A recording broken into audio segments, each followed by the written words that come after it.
Feel a bit better today than yesterday. My audience are 3 million flying ants, which is better than people I know, funnily enough. So hi, I'm Ali Reiner. Thank you very much for introducing me, Des. I'm delighted to be here today to talk to you, and I'm talking about a subject that just lights me up, something that gets me out of bed in the morning, and that is love. Now, if you speak to me for any length of time, you'll hear me saying again and again and again, love is an inside job. And that's what I want to talk to you about today. Love and how we can create it. The great thing about it, the great thing about getting your ideal relationship is it all starts from you. We can do it while single, we can do it whilst we're in our marriage, we can do it as we're coming out the other end of it. It doesn't matter. The job is yours. We have very little control over many, many things in the world. We don't have control over how those other people are reacting, acting, behaving. We don't have control over our situations, but we do have control over how we feel. So that's what I'm going to be talking to you about today, leading you through the process of getting to that point where you are the creator of your own ideal relationship. Now, I created my ideal relationship from a place where I was very unhappy in my marriage, where I was looking to leave my marriage. So, we can do it from any perspective at all. So I'd like to start, first of all, by asking you, when you're thinking, if I take you to a point, I don't know if you've got a pen and paper handy, it might be useful. I know there were pens and paper put out on all the seats. If you've got a piece of paper, it'd be great if you could just grab it just now and write down the phrases that come into your mind when you think about your partner, your husband, your ex-partner, whatever relationship it is that you would like to look at in order to understand how you're going to create the next best relationship. What were you saying to yourself? What were you saying to other people? What kind of phrases were you using? Things like, he doesn't love me anymore. If he loved me, he wouldn't treat me like this. He never listens to me. He takes me for granted. I'm using a lot of he. Apologies to the men in the audience. I'm looking at it from my perspective. These are the things that used to go on in my own head. She just wants me for my salary. Whoa, don't know. She doesn't treat me with respect. Think about it. Write 2 or 3 down, just so you get an idea on what what was going on in your head, what you're saying to yourself. And get a feel when you're saying these words or you're writing these words, these phrases down. Get a feel for how they make you what's going on in your body. How are you feeling? Probably not shoulders back, head up, feeling fabulous. Feeling a bit kind of, Okay, well, let's take it to the other extreme, shall we? The bit that I like best, the fairy tale, the solution. Of course, we're not creating a fairy tale here. We're creating a real life, best case relationship for you, which will be different for you, to me, to the guy sitting next to you, to the girl in the front row. So this is about you and your ideal relationship. Can you think of a couple of words that really resonate with you? If you think what would be happening in your ideal relationship, if you close your eyes and you feel how it would be, or you picture how it would be, what words jump to mind? I've got a few words, and it depends completely on what's going on in my relationship at the time. But if I think, my core words, the ones that I just live by are fun. I need fun. It has to be fun. You make it difficult, I don't like it. Love, it's got to be a very loving relationship. And that doesn't mean, leave that a second, I'll explain that in a second.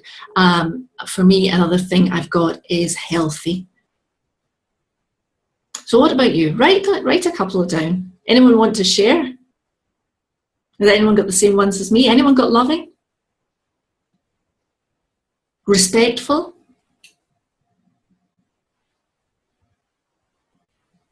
Okay, so the next step, once we get these words down, once we see these words, we feel these words, the next important thing to do with it is write down what that means to you. And I'm not going to ask you to write it here, or else we'll be here all day and Des will be, all over the place. But think about what your words actually mean. If you create that picture in your head of the relationship and it is loving, for instance, what does loving mean for you? What will be happening? Then take a step back and look at the words that you were using before, the phrases that you were saying to yourself, or you were complaining, bitching to your best friend about, or you were throwing at your husband, your boyfriend, your partner, your wife. What would it take for your partner, let's use partner, it's easier, your partner to be treating you differently? So again, if you're saying, you don't respect me anymore, you don't respect me ever, whatever it is, what would have to happen in a relationship for you to be respected, for you to feel respected?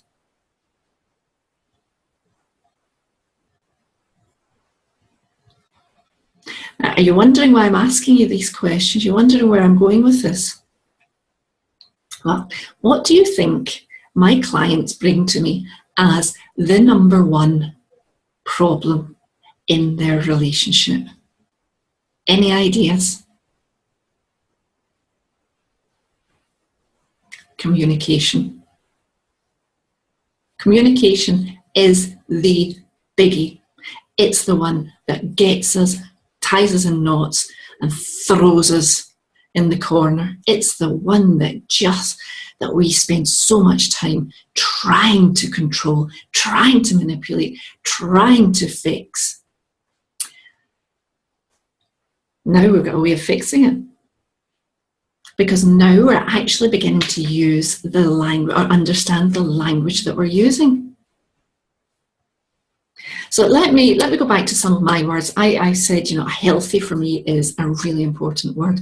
Healthy became an important word because I created a relationship that didn't take into account the fact that I was wearing a mask. I was wearing my superhero mask, and therefore in my relationship I had nowhere to go with myself. I couldn't lay it bare because my husband was shocked. I tried it, and then of course I would point the finger of blame at him because he didn't understand me and he didn't want to hear. Of course he didn't want to hear. Of course he wasn't interested. That wasn't what he signed up for at all. And I didn't know how to express. I didn't know how to express what I was feeling. So I learned that healthy was really important in my relationship. And let me give you my definition of what healthy means for me in a relationship. Healthy means that I have a safe place to go to share how I'm feeling, to share the parts of me that I don't show at work, I don't show to my kids, I don't show it to my clients, I don't show to the guy in the coffee shop, but I've got somewhere that I can take it and I can lay it out. One, I'm not going to be judged on it. Two, I'm not going to have somebody try to fix it for me. And three, I'm doing it from a place of wanting to share myself with another human being. Now, when I started this journey, my husband was shocked. I can tell you he was shocked. But as time went on, he began to understand what I was doing, whether it was a realization or whether he just kind of fell into line with me. And now it kind of works both ways. Now he feels that he can come and he can lay himself out on the table. Not absolutely, obviously, not. And I won't be trying to fix his problems. I won't be judging him. I won't be telling him what he should do. And I certainly won't be pointing my finger and saying, you shouldn't. Because let's be honest, the only thing that we cannot control in somebody else is the way they're feeling. We can tell them they shouldn't say this, they shouldn't act like this, they shouldn't, but we cannot tell somebody that what they're feeling is wrong because they know how they're feeling. So anyway, so that's what healthy is for me. I'm sure if I asked you to describe healthy in a relationship, it would be different. But you get the idea. We are working to get this Yeah, get to grips with what it is that we are saying and what we really mean by it. So that the next time you go into a relationship, you go into an argument. That's the other thing that for me is very important. This healthy is I can go into an argument now and I'm not terrified and I don't have my stomach churning and I don't have to win it. I don't have to score those points because it's better to be happy than right. And it wasn't like that. I had to be right. I had to be right. I had to be validated. Right. These are all the things that, and it kept me going. It kept me forcing. It kept me pushing. Miserable, bloody miserable for everyone involved. I'm sure you know what I mean.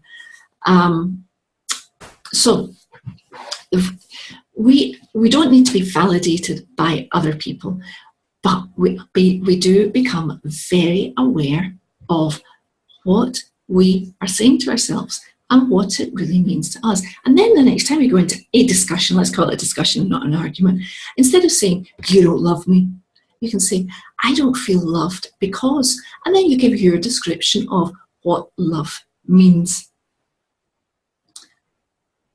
And it helps. It doesn't take away the finger of blame completely, but it does take a huge step away and it leaves room for discussion. And another little funny thing I just wanted to point out, have you ever pointed the finger of blame? Like this. Where do the other three fingers go? Straight back at you. That is what I learned. And that's what I want to talk to you about today. That's what I want to lead you towards today through my time with you. So I was very much pointing my finger like this. My husband was very much pointing his finger. We were communicating really, it was blame the whole way. It was not great. And eventually it got too much for me. It really got too much for me. I didn't want to live like that anymore. And I decided to leave the marriage. However, I discovered that I had been so fixated on getting validation from my husband, from him. I wanted his love, I wanted his respect, I wanted his validation, I wanted his time, I wanted his money. I wanted everything from him. I wanted him to come and fill me up and make me feel good about myself. So when I actually lifted my head and looked around, what did I see? Nothing. It was black. I had no hope left. I was so concentrated in being right and getting something that I'd lost track of who I was and what I wanted to do. And that started this three-finger journey inwards. And for me, I discovered the solution to my relationship problems, but I discovered the solution to any relationship problem. Whether you're in the relationship, whether you're thinking about going into a relationship, whether you are coming out the other end and you don't want to make the same mistakes again, I discovered, and I want to share with you what I discovered.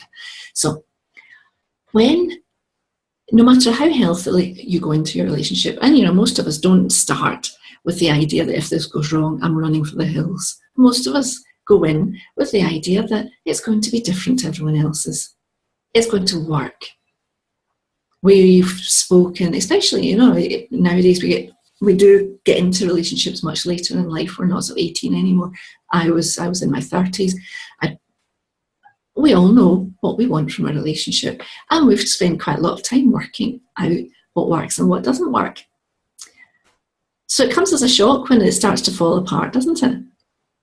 It's hurtful. It's really hurtful. And it's really scary. It's really scary. And probably there are months and months and months of turmoil and churning going on inside because, this is too awful to stay in. But that out there is even scarier. So we try to justify, staying here because we're so scared of that. And actually, we can't even picture that because we're so focused on what's happening in this situation here, but we can't imagine life beyond it. So let's take a step back, shoulders back, heads up, and start looking around at the rest of your life, because I'm damn sure what's happening by the time you're at this stage in your marriage problems or your situation. Relationship with other people is not great. Work's becoming more difficult. The people that you're working with are beginning to notice something in you. You're not performing. You're not giving your best because you're drained. You're focusing on this one problem. So let's get a good, huge overview of life. How's everything else going? Do you have a job? Do you enjoy your job? Have you got kids? Do you love your kids, family, friends, social life, religion, money in the bank? Are you financially secure? Do you, hobbies, time for you? How is all that? So now you can see you're taking that step out. You're taking that step out of yourself. It's not all black and it's not all this one issue here. And now you've given yourself enough space to start looking at the solution, to start creating the relationship of your dreams, which is what I'm here to help you with, and what I'm here to talk to you about. I said at the beginning, love is an inside job. I live by it. I hope I die by it. What do I mean by it though? I mean, what we need in order to create that ideal relationship is to be so in love with ourselves, so emotionally independent that we're not trying to fill ourselves up with outside validations. Let me just give you a little breakdown. So for me, there are three really strong situations, emotional situations. There's emotional dependence. And that's what I was doing when I was trying to get my husband's love. I was trying to get his respect. And I was arguing and I was crying and I was pleading for it. And I was trying to get his time and his validation to tell me that I was a great person. Now, because I didn't feel like a great person. I'd taken a step away from my career. I was a stay-at-home mum. I was in a country that I didn't speak the language. He was working all the hours that God sent. I felt like nothing. So I needed so much from him. So we need to start building this emotional independence. We'll look at that in a second. Let's go back a step. Emotional dependence. That's what I was doing. What we want to have that relationship, when that relationship is working, when that really ideal situation that you created at the beginning of this conversation or this speech is there and it's real, it will be emotional interdependence. You will be two wholes coming together and creating something even more powerful. You'll know what each of you is bringing into the relationship and you won't be looking at each other to fill your own hole. Hold on a second, I'm just going to put this on pause. Oh no, I'm not. I could hear crying in the background. So, just to give you an example, stand up straight, me, you sit straight, shoulders back. Imagine in the middle of your tummy here, there's a hole. And that is the validation hole. And that's where, when we're not in a good place, we start to try and fill it with outside things. It's where addictions come from as well. It's where everything comes from. We fill it with shopping. We fill it with wine. We fill it with chocolate. We fill it with love and respect and worth and this and that. And you can name anything that catches your eye when you're feeling out of sorts and you start using to make yourself feel better. That's your external validation system. We don't need that. We don't need that. We can do it for ourselves. And here's how we do it. I've gone on for too long. Never mind. This is a good effort and I'm enjoying it. I'll be finished in 3 minutes. So, and I threw myself off because I checked the time. That's really annoying. Really annoying. So now what we're going to do is we're going to learn to fill this hole for ourselves. And this hole, unfortunately, never stays full. It takes work. It takes a lot of work and it takes all our efforts every day. But the good thing is we can do it. We don't need anyone else. This is our job. And we can start looking and seeing what's missing in there. Is it self-love? Let's go back to that relationship that we were talking about earlier. The one that's not working well, the words that we're using, the words you were using. For me, it was always about love and respect. You don't love me, you don't respect me. Okay, when I look at, do I love myself? When I ask myself the same question that I'm asking about my partner, do I love myself? On a scale of 1 to 10, how do I love myself? Am I respecting myself? Well, that was a huge one. That is a huge one. Am I respecting myself? Well, let me go back to the description that I wrote about what respect means for me. Okay. Go look at your words. Go look at the description. Are you doing that for yourself? Are you doing it for yourself? Because if you're not, you can't expect anyone else to do it for you. So let's get to creating our own hole filler. Let's call it a hole filler. How are we going to do that? Well, we need to go and we need to discover who we are. We need to take off all these masks, the one that we have at home, with our family, with our work colleagues, with our kids. Get them off and go to the core of you. Who are you? Now, you've got quite a good starting point because you gave me, at the beginning of this, you gave me a few words to describe your ideal relationship. I'm pretty sure that they're going to be close to your core values. So you know what you need in your life to be living your life. You know where you need to be putting boundaries. I've got some exercises afterwards. If you want to come and see me, I can give you some exercises to get really clear on this. But once you know your core values, your core beliefs, you can start creating a healthy set of boundaries for you so that you can go out with your shoulders back and you know how to interact with people and you know how close they can come to you, and then you can keep them at a distance, but they're not constantly pressing your buttons. When they're not pressing your buttons, life changes. Now for me, let me just go back. I find it fascinating. This is what happened to me. I went through this process. That's why I'm here today. It's a process that I went through myself. It's a process that I take my clients through. And it works so well that I wanted to share it with you.